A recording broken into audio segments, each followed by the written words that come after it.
Les meilleures, ce sont celles-là. Et le moins cher, celle-là moins cher. Il y a encore moins cher. 1,50 €, tu as pu acheter autre chose. Si vous voulez, au niveau perso, j'ai vécu le deuil.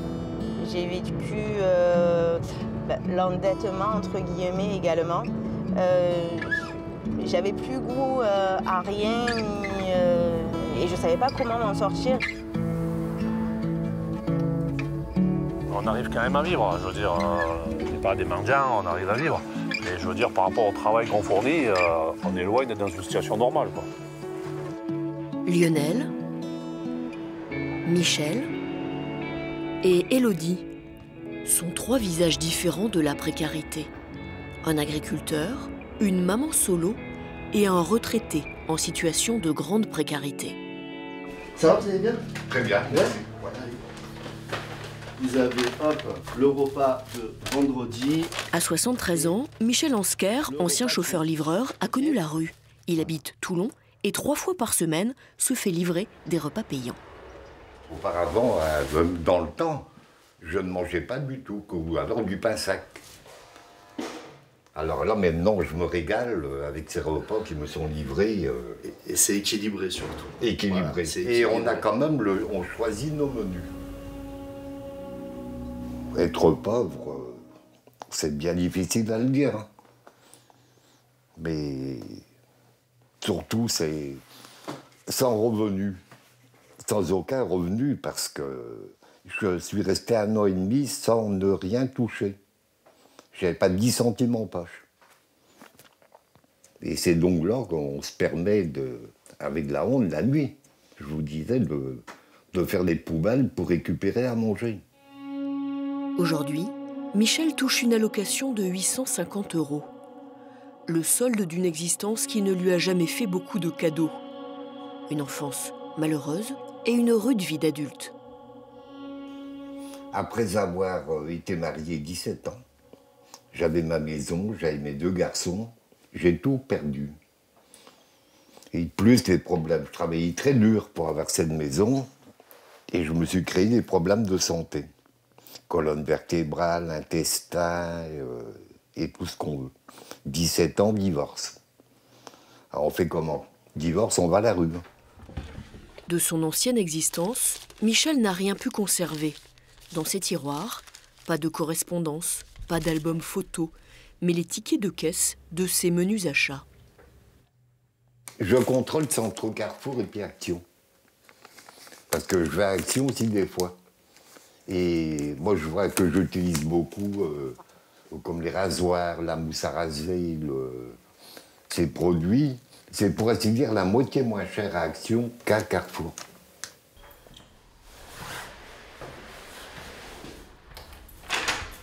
Chaque jour, l'un des plaisirs de Michel, c'est sa sortie dans le parc. Tout près de chez lui, il y rencontre d'autres habitués. En forme? Ça va et toi? Bonjour. Et vous? Oh, je le connais depuis un moment. Il a son frère jumeau. Ouais, je le vois souvent ici. Il est très gentil. La pauvreté, c'est quand la personne elle travaille dur et qu'à la fin du mois, elle n'arrive pas à s'en sortir. C'est ça la pauvreté. Ce matin de février, une manifestation bloque le centre-ville. Et ces agriculteurs, par rapport aux heures de travail qu'ils donnent et le peu de revenus qu'ils ont, c'est honteux. Vous en achetez, vous, des fruits? Non. C'est rarement. Non, le prix que ça coûte. À 250 km de là, à la Bâtie-Vieille, près de Gap, Lionel Clavel était il y a peu encore sur les barrages pour défendre son pouvoir d'achat. Il a dû rentrer à la ferme pour s'occuper de ses bêtes. C'est un beau métier parce qu'on est naisseurs, donc les animaux, depuis la naissance jusqu'à la fin, on les connaît. C'est valorisant, quoi, on va dire, pour ça, quoi. Et bon, après, il faut y être tous les jours. Lionel est la 3e génération d'agriculteurs à vivre et à travailler ici. Après les manifestations, il a repris le cours de sa vie. dans sa ferme, aux 200 vaches et aux 80 petits veaux dont il prend soin chaque jour. Celui-ci, par exemple, doit prendre un médicament. C'est du blanc, mais il n'apprécie pas trop. De son GAEC familial, un groupement agricole d'exploitation en commun, Lionel touche 1 500 € par mois, juste au-dessus du SMIC. 1 500 € pour 70 heures de travail par semaine l'hiver et plus d'une centaine d'heures par semaine l'été. Mon grand-père, il avait 20 vaches de lait et 10 vaches qu'il engraissait, il arrivait à vivre. Aujourd'hui, on en a 300. Je veux dire, et en main-d'œuvre, on y est 2,5. Et mon père qui a 70 ans et ma fille. Bon, après, on a pris un employé pour se libérer un peu du temps parce qu'on n'en pouvait plus, mais les fins de mois, elles sont raides. Et là, ils ne nous ont pas encore payé les aides PAC qu'ils nous avaient promis parce qu'ils ont changé le système. Je veux dire, en trésorerie, on est tous coincés. On ne demande pas une fortune, hein. On demande juste à pouvoir vivre normalement du travail qu'on fournit. Les veaux de Lionel sont élevés 3 ans avant d'être conduits à l'abattoir. Une viande de qualité qui a un prix. On est conscient qu'il y a des consommateurs qui ont un petit budget et qu'il faut qu'ils arrivent à se nourrir avec moins. Donc je comprends qu'ils aient acheté des produits étrangers moins chers. C'est compréhensible, je veux dire. Pas tout le monde a le budget pour mettre dans la nourriture. Ceux qui ont des petits revenus n'importe, ils sont obligés de faire avec ce qu'ils ont. C'est pas facile, toujours.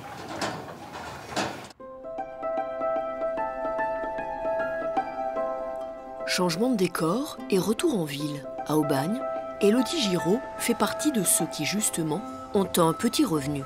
De la viande, elle en mange occasionnellement. Elle est en insertion. Ça va, Marianne? Je suis quand même une personne assez économe, entre guillemets. Donc j'arrive plus ou moins à m'en sortir malgré tout ce que j'ai à sortir. On fait du système D. Il y a la ressourcerie, il y a les vides-greniers, il y a tout plein de moyens pour pouvoir s'en sortir. Et c'est vrai que bon, j'essaye de m'accrocher comme je peux pour faire plaisir à mon fils et pour avancer.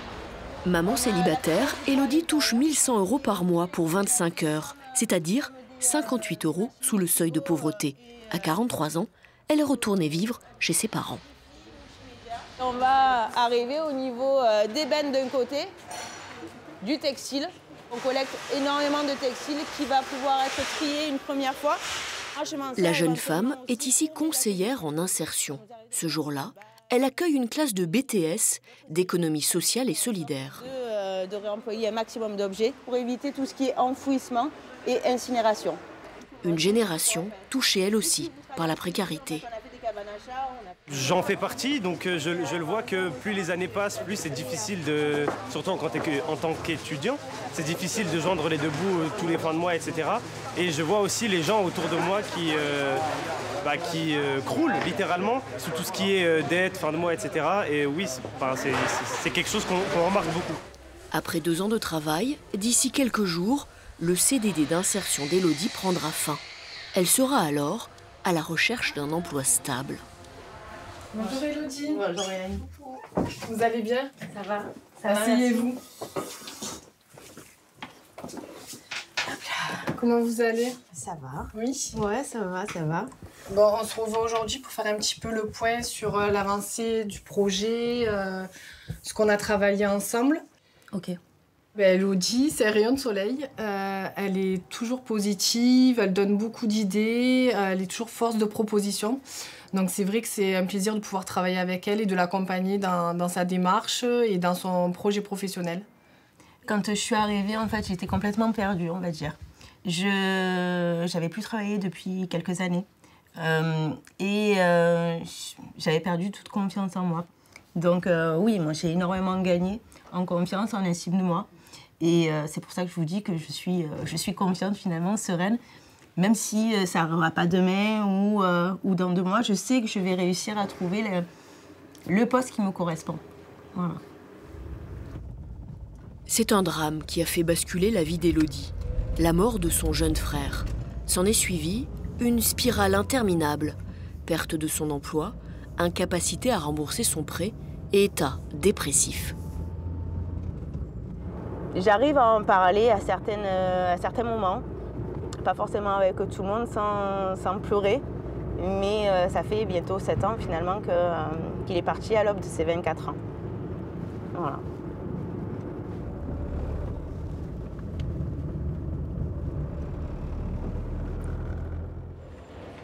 À Toulon, Michel Anscar est dans la basse ville, en plein lèche-vitrine. Il y a de belles choses dans ces magasins. Mais toujours la même chose, c'est l'argent. Vos chaussures, vous les achetez où, vous? Au Camp Lafayette, à 15 € la paire de chaussures. Au lieu de 200 €, des belles chaussures. Mais à 200 €, non. Alors je prends avec une commerçante sur le marché, une Italienne. D'ailleurs, qui me dit, vous n'êtes pas mon client, je sais pourquoi. Vous ne changez pas suffisamment de chaussures. Pour ses dépenses, Michel retire 90 € tous les 15 jours. Et dans les allées de cette grande surface, tout l'interpelle, mais tout le freine.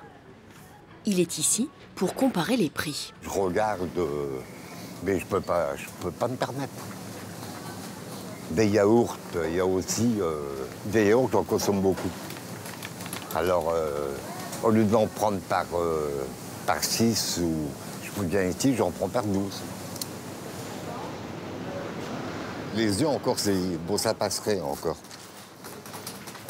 Oui, c'est quasi le Carrefour le moins cher par rapport à où je les prends d'habitude.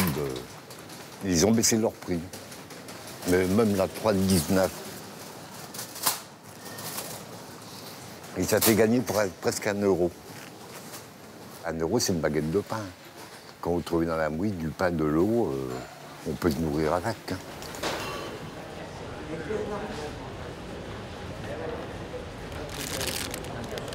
« 10 € une rasoir. Et alors? C'est trop cher. Ceux-là, 8 €, ce sont les 1,49 €. Mais par contre, vous rasez avec ça, avec les anticoagulants, il suffit d'un petit bouton, je saigne comme un cochon.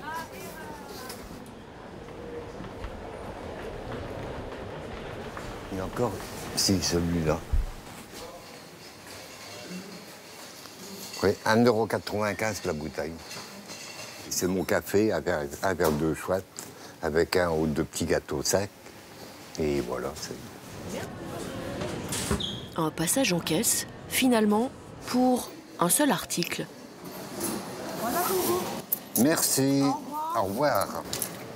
Alors, avec ce qui vous reste dans la main, vous pouvez encore vous acheter quoi? Encore une bouteille. Une fois par semaine, Michel se rend au local toulonnais des Petits Frères des Pauvres. Un rendez-vous incontournable, celui du lien social. Allez, Michel, un café? S'il vous plaît. Sans sucre. Sans sucre. J'en ai déjà mis une. C'est parti. Annie Valette est la responsable des bénévoles. Alors, Michel, c'est lui qui nous attend parce qu'il est là toujours avant l'ouverture. Non, mais une fois par semaine à peu près. Michel, c'est ça? Vous venez Oui, à peu près une fois par semaine? Une fois par semaine. Et en principe, quand j'arrive, il est devant la porte. Hein? Et je râle parce que c'était pas ouvert à 2h moins 10. Alors nous... je sais, l'ouverture, c'est 2h. Ah oui, mais il est toujours là avant. Avec son équipe, Annie Valette a fait le choix de ne pas parler de prix et d'offrir le meilleur aux bénéficiaires des Petits Frères des Pauvres. Vous étiez encore au travail et tout? C'est pas qu'on veut faire dans le luxe. C'est pas du luxe, mais c'est dans le beau. La beauté sauvera le monde et je crois que la beauté fait partie aussi de ce qu'on peut vous offrir. Et il n'y a pas de raison qu'on ne vous offre pas du beau, du bon. Un café de qualité, des chocolats fins, mais aussi des sorties culturelles. Et le cinéma avec Patrick. Ah, bon, c'était chouette.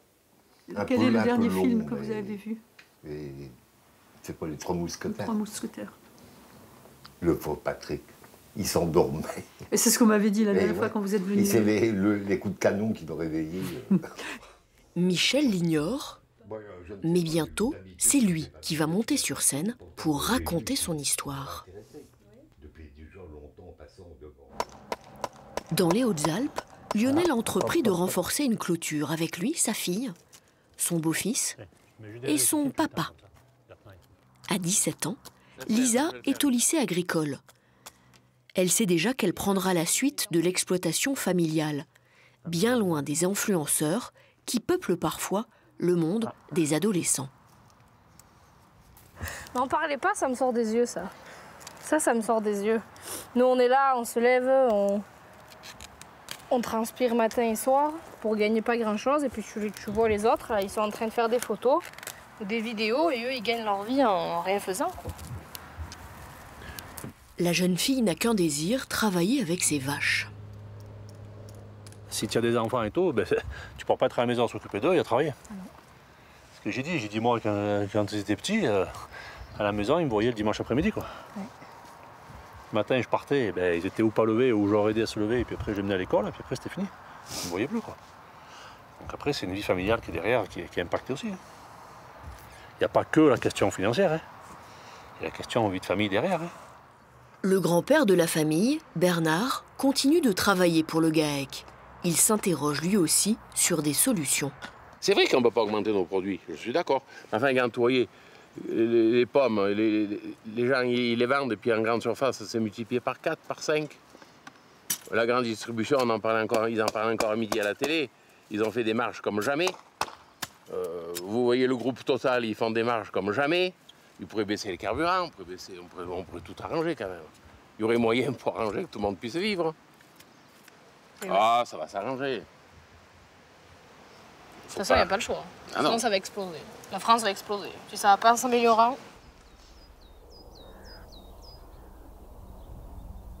Retour au bureau pour Lionel. C'est une autre journée qui démarre. Il passe au moins 1 heure par jour en formalités administratives. Bien sûr, c'est pas la bonne enveloppe. Une tâche ressentie comme une contrainte supplémentaire dans un quotidien déjà surchargé. On acceptait beaucoup trop de choses pendant longtemps et je pense que tout ce genre de choses, on devrait tout leur béné là-bas devant. Ils s'en démerdent un peu. Parce que je veux dire, nous, quand on leur demande des choses, ça arrive jamais. Ils nous promettent des versements, des choses comme ça par la PAC, que soi-disant, ils vont nous compenser le temps qu'on passe et tout. On ne voit jamais arriver. Hein. Aujourd'hui, il nous manque à peu près 40% de la PAC. Je ne sais pas à la fin du mois si on va arriver à payer les salaires. Au mois d'avril, la comptabilité du GAEC risque à nouveau d'être dans le rouge. Dans les Bouches-du-Rhône, Élodie est avec des amis du comité communal des feux de forêt. Comment on ouvre le capot des 4x4 là? Élodie donne de son temps comme bénévole depuis 3 ans. Ce matin, petit contrôle des véhicules. Ok. Il est loin quand même, hein? Ici, la jeune femme a renoué avec des relations humaines. C'est moi qui l'ai tiré vers le CCF. C'est ça. Quand je les ai rencontrés au forum des associations. Voilà. Donc c'est vrai que du coup ça m'a permis de sortir de la maison. De faire autre chose, de voir autre chose, de rencontrer des gens, puis c'est utile ce qu'on fait. Une petite bouffée d'oxygène dans une vie où la problématique financière occupe beaucoup les pensées. Heureusement, depuis quelques mois, la situation s'éclaircit. Bon, j'ai pas le droit au découvert, mais que ce soit au chômage pour une courte durée et par la suite un autre emploi, j'aurai la capacité financière de me gérer pour pouvoir payer mon loyer, mes frais, mes charges et tout ce qui s'ensuit. Donc là, d'ici cet été, mes dettes seront estompées et j'espère que ma situation continuera à évoluer. Un appartement à elle, sur Roquevert. C'est un peu le rêve de la jeune femme. D'ailleurs, elle a un entretien important. Ben là, on va au CCAS. Je dois déposer un dossier pour une demande de logement. Donc, le compléter et voir si, en croisant les doigts, celui-là, il sera pour moi. Réponse dans quelques jours. Ah, merveille. D'ici là, la jeune femme récupère son fils au collège. Bien. Juliane a 11 ans. C'est ma petite merveille, en fait. Du coup, je lui donnerai tout. Mais il faut savoir faire la part des choses également. Parce que, malgré que j'ai rien, je fais tout pour lui. Voilà. Je fais en sorte qu'il manque de rien et qu'il soit fier de ce que je peux lui apporter et lui offrir. Et du coup, tu n'as pas de devoir pour la rentrée alors? Ce soir, Juliane a invité un ami et Elodie leur offre un petit écart, l'occasion d'évoquer les vacances de l'an passé. En fait, les dernières réelles vacances, bon, les premières aussi on peut dire également, puisqu'on est partis en tête-à-tête, mon fils et moi, on a eu la possibilité de partir en village vacances, 3 semaines plein pot, pour pas tout à fait 300 €. Un tarif imbattable, obtenu grâce à son employeur à vocation sociale. Sans lui, impossible pour Elodie et son fils de s'évader. On ne se permet pas trop de loisirs. Et on fait en sorte d'aller à la plage parce que c'est à proximité ou d'aller promener, qui nous permet encore, on a le droit encore de le faire gratuitement, donc tout va bien. Donc on essaye de trouver d'autres moments, d'autres échappatoires. Le dossier d'Elodie a été choisi par le CCAS. Dans quelques semaines, elle aura un appartement. Une nouvelle page de vie est en train de s'écrire. Il lui reste encore à trouver un emploi stable. À Toulon, Michel chemine vers le théâtre Liberté. Bonjour. Ça va? Et vous? Mais oui, très bien. Prêt à travailler, à répéter? Oui. Bienvenue au théâtre. Merci. Voici Clémentine Baird. Elle est comédienne et metteuse en scène. Elle monte un atelier afin que les bénéficiaires des Petits Frères des Pauvres puissent raconter leur parcours. Donc je sais que c'est un texte que tu viens d'écrire, on ne l'a jamais entendu. Tu essayes de l'adresser au-dessus de la tête de Nicole. Enfin, tu nous l'as dit à tout le monde, d'accord? La technique, potentiellement, c'est que tu peux dire 2 phrases et tu lèves le regard, d'accord? J'ai passé un an dans la rue avec des SDF. Cela m'a apporté beaucoup. Les accidentés de la vie, certains s'en sortent quand même. Il faut les conseiller, les guider pour demain. C'est une vie que nous, on ne connaît pas, et qu'on ne voudrait pas connaître, d'ailleurs. Mais c'est quand même, comme disait Paula, c'est très émouvant parce que voir que tu t'en es sorti et que tu as le cœur sur la main. Ah bon? Michel, il a une capacité à raconter les histoires de manière avec sa touch, sa sensibilité à lui, qui est une chose qui est très difficile à atteindre toi quand tu écris ou quand tu mets en scène. Et donc effectivement, oui, Michel, ça pourrait être quelqu'un à qui j'aimerais proposer mais il n'est pas au courant, de faire un spectacle ou de continuer à travailler en tout cas sur l'oralité, parce qu'il y a en tout cas une aisance dans sa personne à s'exprimer et aussi à écouter les autres. Dans quelques instants, la représentation va commencer devant un public choisi, des salariés du théâtre. Vous assistez au dernier moment de notre 5e étape de travail. Pour la quitter, il m'a fallu appeler les gendarmes. Cette dame me frappait régulièrement. Les gendarmes lui posent la question pourquoi il me frappait. Sa réponse, pour l'amour que j'ai pour lui. Alors les gendarmes de lui répondre, quelle drôle de façon d'aimer, madame. Comme quoi le mot amour peut être vécu de différentes façons. Alors merci aux petits frères qui ont su m'accueillir, m'écouter et me prendre par la main.